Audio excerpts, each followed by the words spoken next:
तो दोस्तों अपनी लाइफ में पहली बार देख रहा हूँ मैं ये चैन वाला सिस्टम। इस चैन पे चलता है गन्ने की पूरी पूरी की पूरी। देख सकते हैं आप दोस्तों नीचे चैन है। तो जानकारी देते रहना क्योंकि अभी तक मैंने कोल्लू ही देखा ये चैन वाला सिस्टम और ये मैंने नहीं देखा अभी तक। तो जैसे मैं बता रहा था कि पहले भरी उसका ट्रैक्टर ट्रॉली का वेट हो जाता और उसके बाद खाली का हो जाता। तो ये 25-50 उसमें 44-80 में से आपका लेस हो जाएगा। तो दोस्तों मैं कोशिश करता हूँ पूरी आपको पूरा का पूरा प्रोसीजर दिखाने की गुड़ बनता कैसे है। पर इसके अंदर डाल दिया जाता है, खुल के ही चलता है, पूरी पूरी पुली चली जाती है।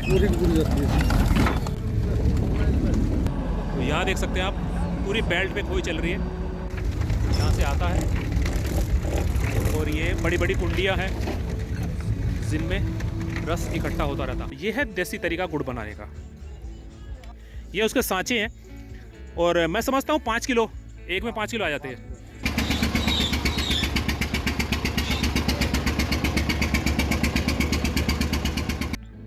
गुड मॉर्निंग दोस्तों ठंड बहुत बढ़िया हो रही है। अभी सूरज जरूर निकला लेकिन ठंड बहुत अच्छी हो रही है। और मैं हूं इस टाइम मेरठ से करीब 25 किलोमीटर दूर पूट गांव के पास, जो गंगनहर है पूट की, उसके पास यहाँ पर एक कलेसर है।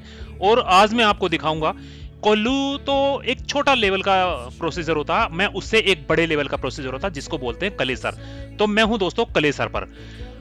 कोल्लू जो कलेसर जो होता है, कोल्लू और मिल जो शुगर मिल होती है, इसके बीच का प्रोसीजर होता है। तो मैं आज आपको वो चीज दिखाऊंगा, आप बने रहना बस मेरे साथ। तो दोस्तों मैं यहाँ पर आया हूँ, तो यहाँ देख सकते हैं, यहाँ अभी अभी आई है एक ट्रैक्टर ट्रॉली गन्ने तुलने। तो यहाँ पर ट्रॉली का इसके गन्ने का वेट हो रहा है और यहाँ पर लगा हुआ है इलेक्ट्रॉनिक धर्म कांटा। देखा ना आपने, जिससे बड़े बड़े ट्रक तुलते हैं, ऐसे ही इस पे ट्रैक्टर ट्रॉली तुल ले। और इसका अगर मैं वेट बताऊं तो इसका वेट है 4480 किलो। तो दोस्तों करीब 44 क्विंटल इसका वेट है। अभी क्या होगा कि ये ट्रैक्टर जो है इस गन्ने को खाली कर आएगा और दोबारा से फिर इस ट्रैक्टर ट्रॉली का वेट होगा, तो उसमें से टोटल में से कम वेट काट दिया जाएगा। तो दिखाऊंगा मैं आपको आगे भी, आप बने रहना बस मेरे साथ। तो जैसे मैं बता रहा था कि पहले भरी उसका ट्रैक्टर ट्रॉली का वेट हो जाता और उसके बाद खाली का हो जाता। तो ये 25-50 उसमें 44-80 में से आपका लेस हो जाएगा। तो बाकी बचा हुआ आपका गन्ने का आपकी पेमेंट हो जाएगी।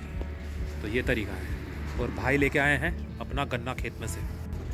तो दोस्तों मैं कोशिश करता हूँ पूरी आपको पूरा का पूरा प्रोसीजर दिखाने की गुड़ बनता कैसे है। जैसे कि गन्ना आता है, गन्ना तुलता है और यहाँ पर डंप हो जाता है। तो आप देख सकते हैं ये गन्ना डंप हुआ है यहाँ पर, और यहाँ से आकर के, क्योंकि ये प्रोसीजर बड़ा है तो ये चैन पे चलता है ट्रॉली पे। और मैं मेरे साथ भैया हैं, पहले मैं भैया से जानकारी लेने खुश हूँ। नमस्कार भैया। भैया आपका नाम? विजय जी। तो भैया आप थोड़ा सा जानकारी देते रहना क्योंकि अभी तक मैंने कोल्लू ही देखा ये चैन वाला सिस्टम और ये मैंने नहीं देखा अभी तक। तो दोस्तों यहाँ पर देख सकते हैं आप पूरा का पूरा प्रोसीजर, और ये पूरा चैन पे चल रहा है। इधर से मैं अगर आपको दिखाऊं तो जो गन्ना आता है उसको लिया के जा जाता और यहीं पर इसके अंदर डाल दिया जाता है। तो ये खुल के ही चलता है, पूरी पूरी पुली चली जाती है। नहीं है ऐसे कैसे पूरी की पूरी पुली चली जाती है इसमें। तो जैसे छोटे में आपका 2-2, 3-3, 4-4 गन्ने लगते हैं, तो यहाँ पर ये पूरी की पूरी पुली चली जाता है। क्योंकि स्पेलर ये बड़ा वाला है तो ये एक एक बूंद निकाल देता पूरी की पूरी, और प्रोसीजर बड़ा है। मैं थोड़ा सा आगे से इधर दिखाऊं तो आप देख सकते हैं इसका चक्कर कितना बड़ा है, और इसका मोटर से चल रहा है, ये बिजली की मोटर है। इधर अगर आप चाहें तो बिजली ना हो तो उसके लिए वहाँ पर भैया का जनरेटर भी रखा हुआ है, जनरेटर से स्टार्ट। अगर लाइट ना हो तो जनरेटर की सुविधा भी अवेलेबल है।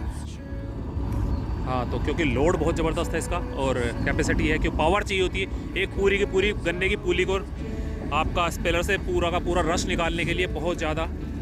और अगर मैं यहाँ दिखाऊँ तो आप यहाँ देख सकते हैं ये पूरा का पूरा प्रोसीजर है। आगे की तरफ को अगर जाओ तो उधर की तरफ ना खोई जाती रहती है, जैसे उसमें नहीं निकलती है कोई, ऐसे ही यहाँ पर खोई निकलती रहती है। और मैं खोई का भी प्रोसीजर दिखाऊँ आपको उधर, तो उधर खोई भी दिखाऊँ कि हाथों हाथ बुग्गी और जो आपकी ट्रॉली होती है उसमें भरती रहती है। तो यहाँ देख सकते हैं आप पूरी बेल्ट पे खोई चल रही है और यहाँ पर जा रही है। तो ये पूरा का पूरा मैंने जैसे दिखा खोई है, भर जाएगी और यहाँ से जा करके फिर ये आगे फील्ड में सूखने के लिए डाल दी जाएगी। आगे बढ़ते हैं।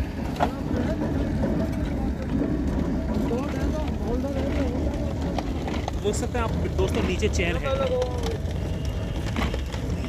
ये ऐसे ऐसे आगे बढ़ती रहती है, मूवमेंट होती रहती है, चलती रहती है। चैन पूरी पूरी जैसे चैन हमारी होती है ना टैंक पे होती है, तो वही वाली चैन यहाँ पर लगी हुई है। और भैया को आप देख सकते हैं रेगुलर उधर से ला रहे हैं और रेगुलर इसमें डलता रहता है, एक के बाद दूसरा, दूसरे के बाद तीसरा। तो ये प्रोसीजर चलता रहता है। मैं रश भी दिखाऊंगा आपको निकलता हुआ इधर से। तो ये बड़ा स्केल है। तो दोस्तों जैसे कोल्लू होता है ना, कोल्लू का छोटा होता है, वहाँ पर कैपेसिटी कम होती है, गन्ने की पिराई भी कम होती है। लेकिन यहाँ पर क्या है कि ये इसको कलेसर बोलते हैं, बड़ा है। और तो यहाँ पर आपकी जो पिराई होती है, बिलाई होती है, वो ज़्यादा गन्ने की होती है, कैपेसिटी ज़्यादा है। और रस भी निकलने की आपको मैं दिखाऊँ अगर इधर, तो रस कितनी तेज़ी से निकल रहा है। वहाँ पर थोड़ा थोड़ा निकलता है क्योंकि यहाँ पर पूरी की पूरी एकदम पूली जा रही है, तो उसका रस भी काफ़ी सेव में निकल रहा है, यहाँ से आता है। और ये बड़ी बड़ी कुंडियाँ हैं जिनमें रस इकट्ठा होता रहता है। हाथों हाथ जो गंदगी होती है वो, क्योंकि इसमें झरना लगा हुआ, आप देखें तो झरना लगा हुआ, तो जो ऊपर का रे मटेरियल होता है वो रॉ मटेरियल ऊपर ही रह जाता है और नीचे निकल जाता है रस। रस के साथ फिर भी काफ़ी सारी मल्लियाँ रहती है, गंदगी रहती है, वो धीरे धीरे आगे वाले प्रोसीजर में साफ़ होती रहती है, फिर बाकी कड़ा में होती है। यहाँ पर भी देख सकते हैं आप, यहाँ पर भी एक नेट लगा हुआ, जाल लगा हुआ, और यहाँ पर भी जो ऊपर की जो गंदगी है वो भी काफ़ी रुक जाती है। अगर इधर से दिखाऊँ तो सामने देख सकते हैं आप। फिर वही प्रोसीजर है, पाइप के थ्रू वॉल लगी हुई है। अगर आप यहाँ देखा तो ये वॉल लगी, इसको बंद भी कर सकते हैं दोनों की दोनों में। और यहाँ से आगे बढ़ती हुई ये आगे आपकी चली जाती है। और ये प्रोसीजर है पाइप। मैं कड़ा बाद में दिखाता हूँ। मैं ये देखिए, ये पाइप से यहाँ पर पहले वाले कड़ा में यहाँ डल रहा है।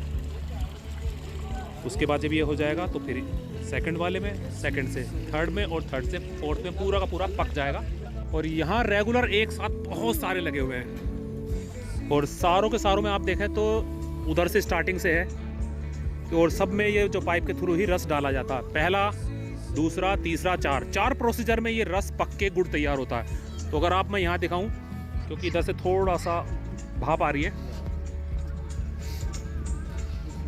ये चाक है जिस पे पकने के बाद आता है और गुड़ तैयार हो जाता है। सबसे पहला प्रोसीजर वही है कि जब आपका स्पेलर में से, गन्ने में से रस निकल के इस पाइप के थ्रू यहाँ पर आता, सबसे पहले इसमें पकता है, फिर उसके बाद इसमें पकता है, फिर इसमें 4 प्रोसीजर में ये रस पकता है। सबसे पहले गंदगी निकाली जाती है पहले वाले में से, उसके बाद वाले में बची कुछ दूसरे वाले में से निकाल देते हैं, फिर तीसरे और चौथे में पूरी तरह से पक जाता है। और दोस्तों जब गुड़ पक जाता है तो उसको बाहर चाक में निकाल लिया जाता है। रस जब बिल्कुल टाइट होने लगता है तो उसको चाक में निकाल लिया जाता है। यहीं पर इसको निकालने के बाद इसको अलट पलट किया जाएगा, और जब ठंडा हो जाएगा तो इसके पीस भी यहीं पर काट दिए जाएंगे। आपको छोटे पीस चाहिए तो छोटे, और अगर 5-5 किलो की बेल्ली तैयार करनी है तो वो तैयार यहाँ पर हो जाएंगी। उसके बाद होता क्या कि जैसे वो कड़ा खाली हुआ, उससे पीछे वाले कड़ा में से रस उसमें आगे डाल दिया जाता, और फिर उसमें क्या है, उससे पीछे वाले में से उससे अगले वाले में डाल दिया जाता। तो इस तरह से चारों प्रोसीजर चलते रहते हैं, पहले का दूसरे में, दूसरे का तीसरे में, तीसरे का चौथे में पहुंचता रहता। वहां पर दूसरी मल्ली तैयार हो चुकी होती है, उसके तैयार होते ही वहां पर भी दूसरी मल्ली तैयार होती है। को बड़े पीस निकालने हैं तो बड़े, और छोटे छोटे पीस निकालने हैं तो छोटे। तो इस तरह से गुड़ पूरा बन जाता है। तो ये है देसी तरीका गुड़ बनाने का। और उसके सांचे रखे हैं, अगर आपको भेल्ली, तो उनके पास बड़ी बड़ी भेल्लियाँ इसी टाइप की होती है। ये उसके सांचे हैं, और मैं समझता हूँ 5 किलो, एक में 5 किलो आ जाते हैं। हाँ, क्योंकि भेल्ली पूरी 5 किलो की रहती है। तो ये उसके सांचे हैं भैया। और जो मैं दिखा रहा था कि जो सांचे रखे हुए हैं, उनकी जो भेल्लियाँ होती है वो 5 किलो की होती है, 5 kg की, वो यहाँ पर तैयार है। मैं आपको दिखाऊँ, ये पूरे पूरे सांचे हैं, और इसमें ये रखी वो भेल्लियाँ।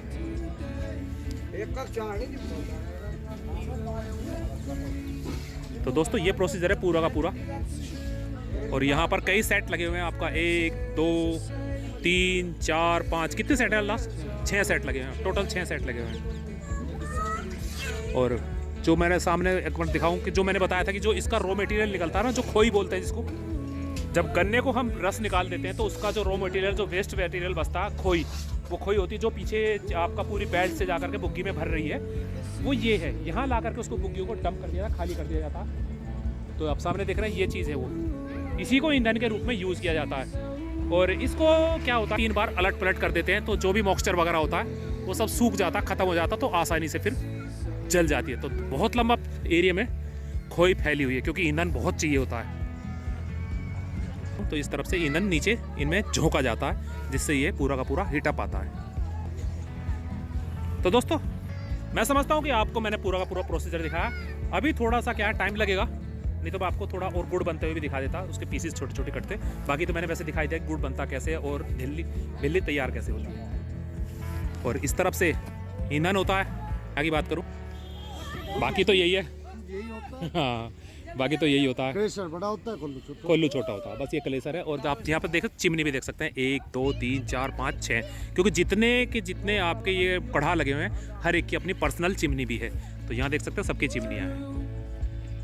खाने की चीज़ बनाने का सबसे अहम जो रोल होता है वो होता है हाइजेनिक का, कि आप कितनी साफ़ सफाई रखते हैं। तो मैं समझता हूँ कि अगर आपको सामने दिख रहा होगा बिल्कुल साफ़ सफाई है, नीट एंड क्लीन पड़ा हुआ, मैं बिल्कुल नहीं सकता, ये एरिया बिल्कुल नीट एंड क्लीन साफ पड़ा हुआ है। तो मेन होता है ना खाने की चीज़ बनाने के लिए साफ़ सफाई का, और साफ़ सफाई का यहाँ पूरा ध्यान रखा गया है। ऐसा नहीं है कि गंदगी में खाना बन रहा है, तो साफ़ सफाई के अंदर आपका पूरा का पूरा खाना, वो गुड़ आपका तैयार हो रहा है। दोस्तों लीजिए देसी गुड़ का आनंद, और अगर आपको चाहिए तो आप भी आ सकते हैं रोटा रोड पर। ये पूट की नहर के पास आपका एक कलेसर है, तो अगर आपको अच्छा गुड़ खाना तो आप यहाँ से। बाकी ये स्टाफ है यहाँ का, वर्कर्स पूरा का पूरा जी। तो गुड़ बनने के बाद इधर जैसे यहाँ पे रखा हुआ थोड़ी देर के लिए इनको रहता, उसके बाद इन सांचे में से इनको निकाल लिया जाता, भिल्ली तैयार हो जाती है और स्टोर कर दिया जाता, फिर चला जाता है मंडी में बिकने के लिए। तो यहाँ देख सकते हैं आप पूरा का पूरा ये भिल्लियाँ पूरी की पूरी यहाँ पर रखी हुई हैं। तो दोस्तों इस तरह से ये भेलियाँ होती हैं, इनको फिर स्टोर करके और आपका चाहे ट्रैक्टर ट्रॉली हो या ट्रक हो, डीसीएम जो भी हो, जिस तरह से भी जिसका प्रोसीजर है उस तरह से इसको माल लोड करके मंडी में भेज दिया जाएगा बिकने के लिए, और पहुंच जाएगा आप लोगों के लिए खाने के लिए।